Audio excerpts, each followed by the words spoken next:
When in Nelson, why not enjoy one of our free arts and heritage walks?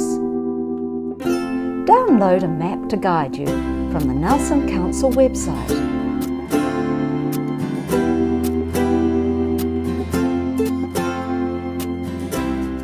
Or pick one up from the Council Customer Service Centre. It's a wonderful way to explore the city.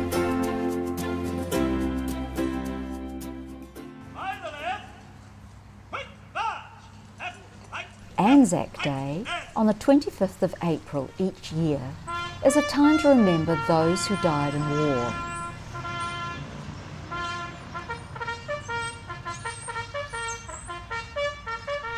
Nelson has arts and heritage trails that can help visitors find our local war memorial sites. Come discover these and learn about Nelsonians who gave their lives for their country. ANZAC Park is the main war memorial for the city, commemorating all external wars New Zealanders have fought in.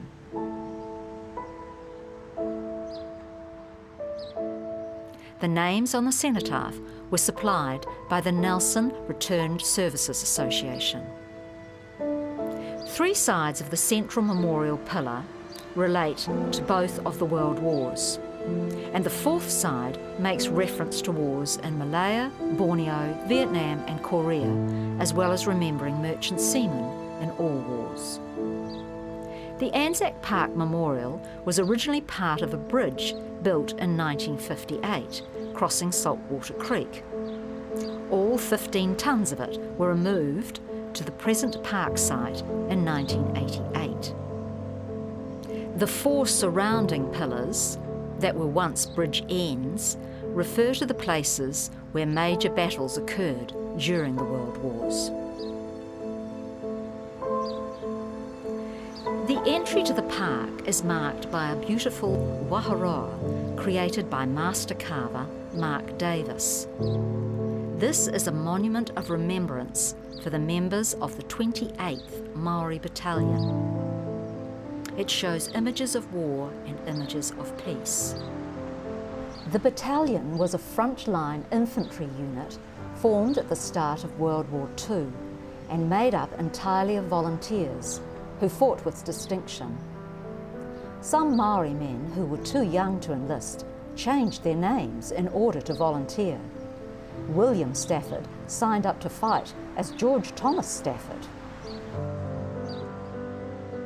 Trees have been planted and memorial plaques placed in the park to commemorate service organisations, specific military units, and a variety of anniversaries, such as the Battle of El Alamein and Gallipoli, where many Nelsonians fought and died. In October 1915, Albert Charles Jennings of Wecker Street, Nelson, was on board the SS Marquette, recovering from injuries sustained at Gallipoli, when it was struck 50 miles from the coast of Salonika. I went forward to help and then took the last raft from there and jumped off the rail, which was awash.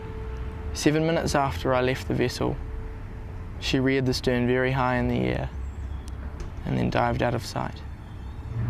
One mule and one horse came to the surface and swam about there for a while. The majority of men and nurses, there were 36 nurses on board, were swimming or hanging onto rafts or wreckage.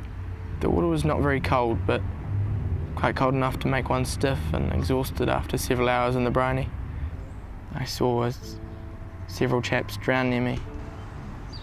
I was 7 hours in the water and I was glad to get out of it, I can assure you. After a few months recovering in hospital in England, Albert was sent to the Western Front. On the 6th of June 1917, he wrote to his sister. Dear Gladys, just a line of cheerio. We are going into a big battle and I guess things will be pretty wild. There will be some fight for sure. I'll have to trust my usual luck to get through it. God's will be done. So don't fret if I go west. I'm not worrying at all. So goodbye, dear sister. With love from Bert.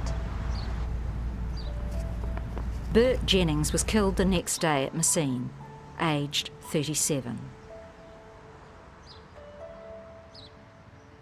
The historic granite steps leading to Nelson Cathedral were built in 1913. Found at the centre of Nelson City, they were the scene of many farewells and homecomings.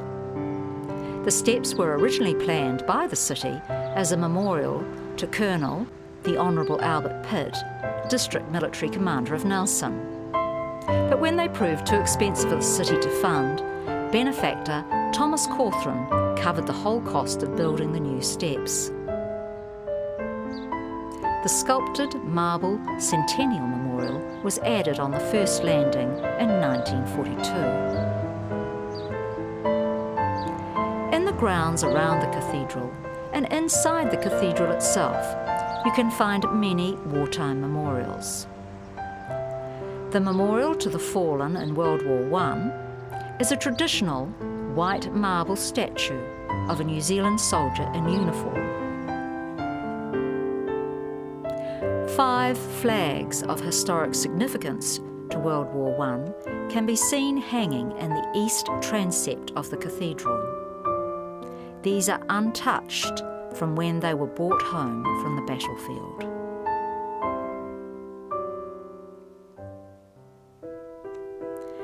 The Queen's Gardens, founded in 1887, was home to war memorials prior to the development of ANZAC Park. The Boer War Memorial lists 13 names of those killed in the South African conflict of 1899 to 1902. New Zealand sent 10 mounted contingents and sundry detachments, totalling 6,500 men and 8,000 horses to this war. Half of these were volunteer corps, and many were from Canterbury, Nelson, Marlborough and West Coast battalions. Trooper William Aubrey Jennings was killed in action on the 29th of November 1900, the same day as a fellow Nelsonian, George Hyde, died. Jennings' father received a letter from Trooper Harry Stuckey, who had fought with him. On the left, where your son lay, their position was the worst, for they were perfectly open to the enemy's view. Many, seeing their danger, kept quiet, but by the pile of empty cartridges that lay beside him, it was evident that he had bravely replied to the enemy fire and thus exposed himself. You will be glad to hear that his end was absolutely painless. A shot pierced his forehead, and his mates next to him imagined that he had just gone to sleep.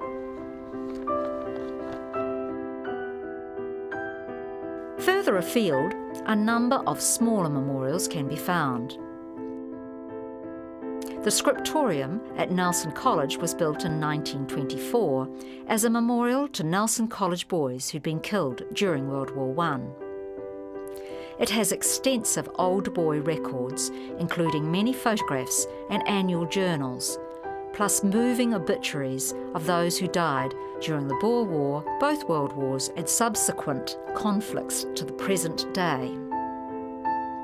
The deaths of brothers Alan and Michael Ching during World War II were recorded in the school magazine.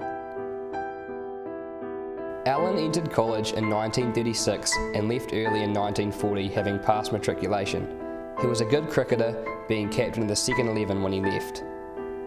He lost his life while returning to rescue his pilot from a blazing plane after getting out safely himself. He received severe burns and died after a week in hospital. William attended college from 1937 to 1941. He was a school prefect and a member of the first 11. On reaching England, he was first engaged on Lancasters as a navigator and then transferred to Pathfinders, taking part in 13 raids. In December 1944, he was reported missing over Heilbronn, and his death is now presumed.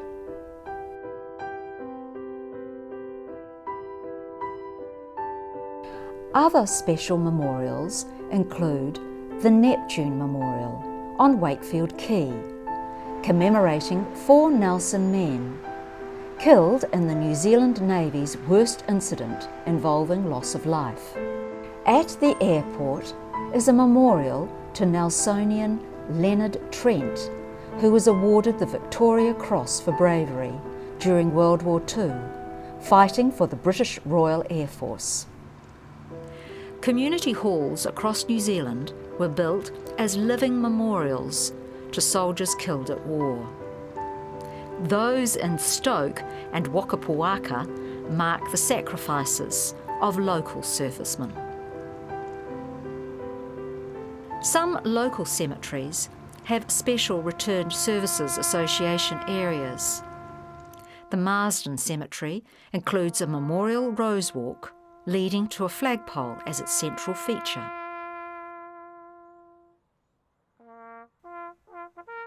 And at the Wakapuaka Cemetery, there is a section overlooking the haven. For many, their last view of home before leaving to fight for their families and homeland.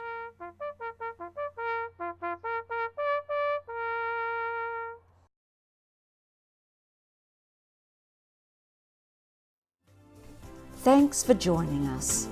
Remember, more walks can be found on Nelson City Council website, and look out for free podcasts with extra information that can be easily downloaded.